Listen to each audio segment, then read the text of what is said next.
you you're so curious. What is the matter with you?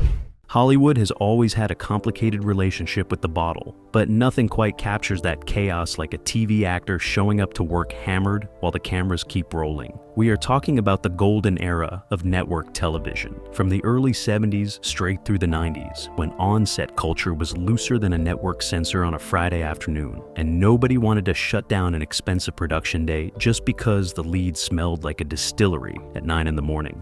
Today we are counting down 14 TV actors who showed up drunk on set, and the crews, directors, and network executives who quietly look the other way. Number 14, Foster Brooks, The Dean Martin Show.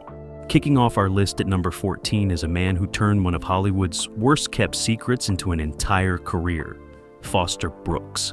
Now, if you grew up watching variety television in the 70s, you know Foster Brooks is the lovable drunk. The comedian whose whole act was built around slurred speech, glassy eyes, and a wobble that could only be achieved through years of dedicated practice. He appeared regularly on The Dean Martin Show and the Dean Martin Celebrity Roasts throughout the 70s, delivering bits so convincingly plastered that audiences roared every single time. Here's the twist though, Brooks was a real alcoholic. His drunk comedian persona was not entirely fictional.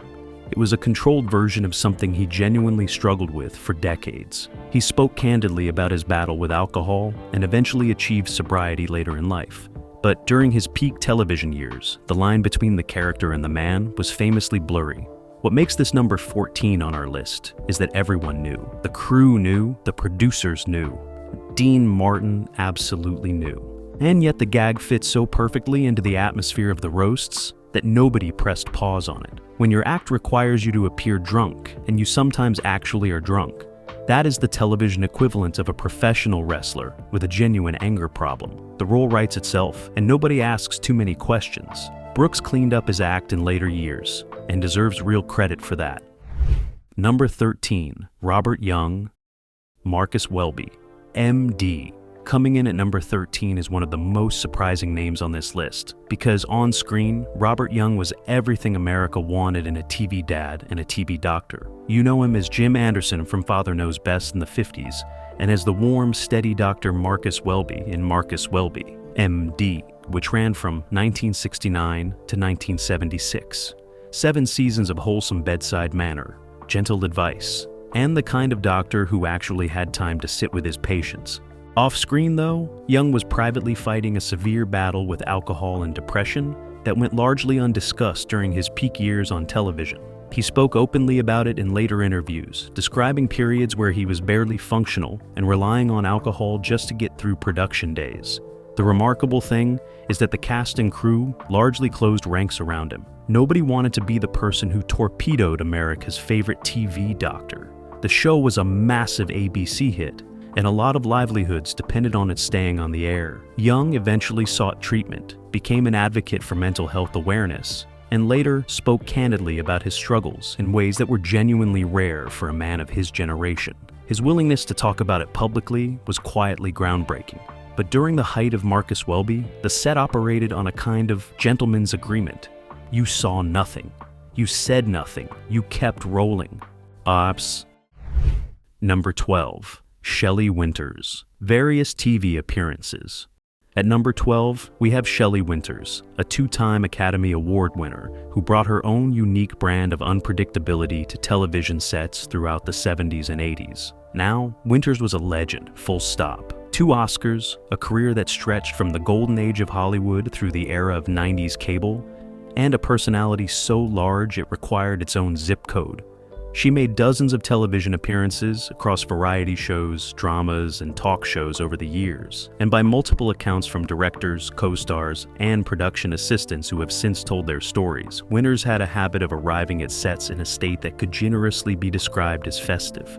The stories are legendary in industry circles.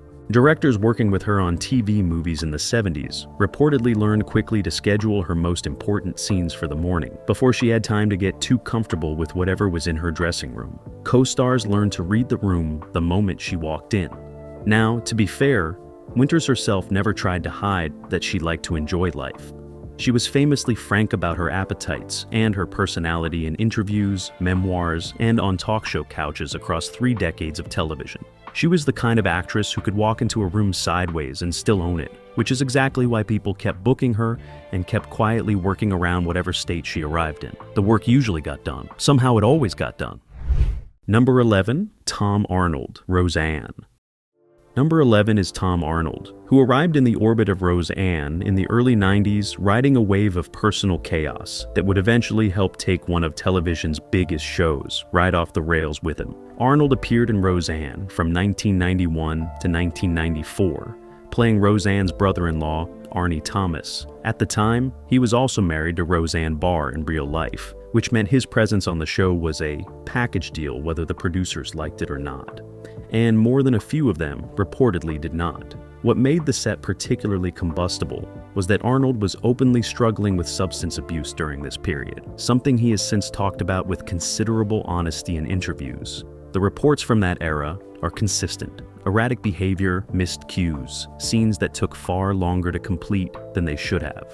The Roseanne set was already one of the most turbulent in 90s television, famously described by crew members as organized chaos on a good day.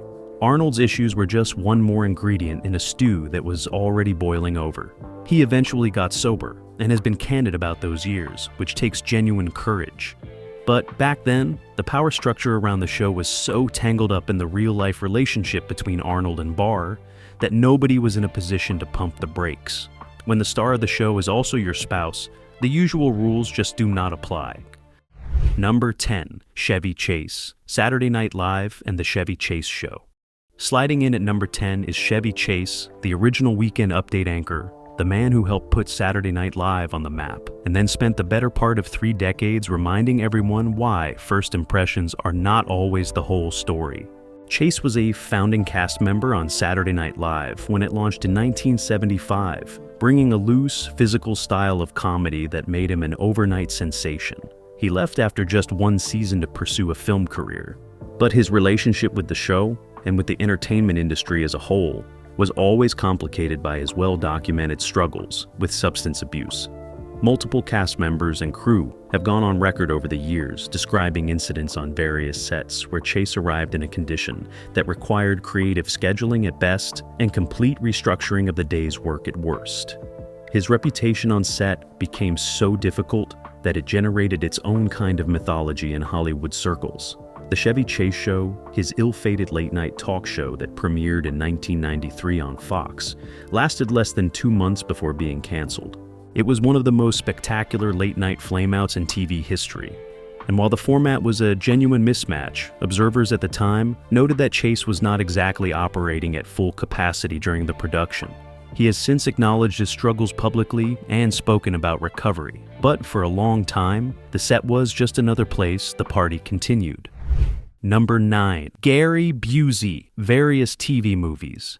Coming in at number 9 is Gary Busey, one of Hollywood's most gloriously unpredictable talents, and a man whose relationship with sobriety over the years has been, let us say, as turbulent as his filmography. Now, Busey is primarily known as a film actor, but he logged serious time in television throughout the 80s and 90s, showing up in TV movies, miniseries, and guest spots on major shows. And if you were a crew member on one of those productions, you learned fast that a Gary Busey day could go one of several different ways, and you would not know which one until he walked through the door. Reports from various TV productions over the years paint a consistent picture of a man who was incredibly talented, genuinely unpredictable, and not always operating from the same reality as everyone else on the set. Directors described shoots that went sideways in real time, scenes that had to be rebuilt on the fly, and a kind of nervous energy around him that kept the whole crew on high alert from call time to wrap. Busey eventually survived a near-fatal motorcycle accident in 1988, which he has described as a turning point in his life. He has spoken about sobriety and personal transformation many times over the years, but during his peak period of TV work in the 80s, the nickname that followed him from set to set was not exactly a badge of reliability. Exceeding great talent, complicated package, welcome to Hollywood. Number 8, John Belushi, lists Saturday Night Live. At number 8 is one of the most gifted and genuinely tragic figures in the history of American comedy. John Belushi, original cast member of Saturday Night Live from its launch in 1975 through 1979. If you want to understand just how different the culture of live television was in the mid-70s, start with the first season of Saturday Night Live, which has been described by virtually everyone who was there as the most chemically enhanced workplace in broadcast history. Belushi arrived at SNL already living at 110%. He was electric. He was terrifying. He was the funniest person in any room he walked into, and he operated almost entirely without a governor on anything. Former cast members, writers, and crew have given countless interviews over the decades describing a set where the party never really stopped, and where Belushi in particular was almost always somewhere on a spectrum that ranged from wired to completely untethered. Producer Lorne Michaels has talked in interviews about the challenge of managing Belushi's energy, which is a polite way of saying that getting him to his marks in a functional state was sometimes a small miracle. The tragedy, of course, is that nobody could stop what was coming. Belushi died in March of 1982 at just 33 years old. The stories from the SNL set are now inseparable from the mythology of his genius, which makes them bittersweet in a way that the other entries on this list just cannot quite match. Number 7. Dick Van Dyke, The Dick Van Dyke Show. Coming in at number 7 is a name that might genuinely surprise you. Our Dick Van Dyke, America's most lovable physical comedian, the elastic-limbed star of The Dick Van Dyke Show, which ran on CBS from 1961 to 1966. Rob Petrie was the role that defined a generation of TV comedy. Smart, warm, slightly bumbling, and always good-natured. Van Dyke made tripping over that Ottoman look effortless, and the show is still studied in film schools today as one of the gold standards of situation comedy. Here is what you probably did not know. Van Dyke has been remarkably open in interviews and in his memoir about the fact that he was a functioning alcoholic for a significant portion of his career, including during the run of The Dick Van Dyke Show. Now, functioning is the operative word there. The work got done. The show was brilliant. The Ottoman got tripped over on cue. But Van Dyke himself has described the fog he was operating in during parts of that period and the extraordinary amounts of energy it took just to appear normal. What makes this entry particularly interesting is that the show never visibly suffered. His co-stars, particularly Mary Tyler Moore, carried on professionally, and the writing was strong enough to hold everything together. But Van Dyke has said in his own words that there were days on that set where he was not in a good place and nobody stepped in to address it, because in 1963, that was simply not a conversation anyone in Hollywood was prepared to have. He eventually achieved sobriety and has spoken about it with a candor and grace that is genuinely admirable. If anything, it makes you appreciate the performances even more, knowing what was happening behind them. Number 6. Dean Martin. The Dean Martin Show and Celebrity Roasts. Number 6 is Dean Martin, and yes, we know what you were thinking. Of course Dean Martin is on this list. The man built an entire television persona around looking like he had already had a few.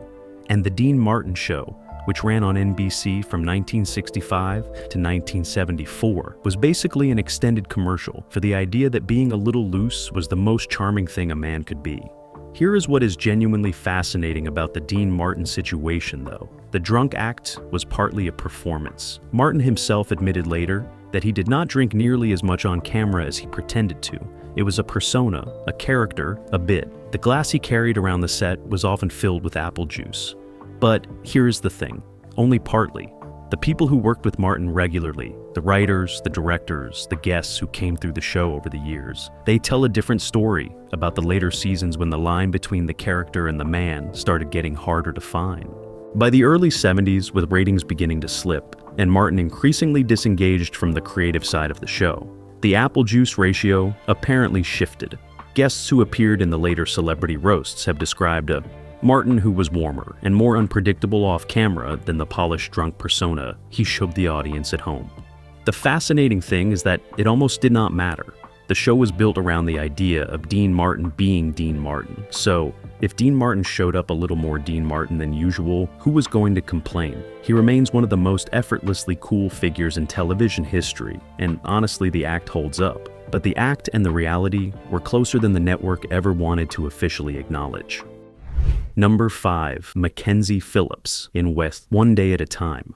Now, if you caught our video on TV characters who disappeared without explanation, you already know a little bit about number 5. McKenzie Phillips played Julie Cooper on One Day at a Time, the fiery eldest daughter of Anne Romano in the show that ran for 9 seasons starting in 1975. We covered her disappearance from that show in detail before, but what we did not get into is just how chaotic things became behind the scenes before that disappearance happened. Phillips has been extraordinarily honest in her memoir and in countless interviews about her struggles with substance abuse, which began when she was a teenager and escalated rapidly throughout her time on the show. She is described arriving on set in states that could be charitably called impaired, scenes that had to be reshot multiple times, and a production that was simultaneously trying to protect her and trying to keep a successful show on the air. The producers genuinely cared about her, which made the situation even more complicated. You cannot run a television show and a rehabilitation program at the same time, but for years, the One Day at a Time team was trying to do exactly that.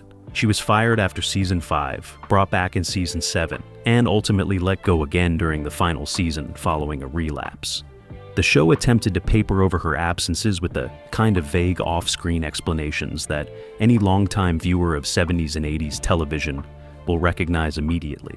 Her story is less a tale of Hollywood callousness, and more a genuinely heartbreaking portrait of a young woman who was given enormous professional responsibility before she had the personal foundation to support it. She has been in recovery and has turned her experience into advocacy, which deserves real acknowledgement.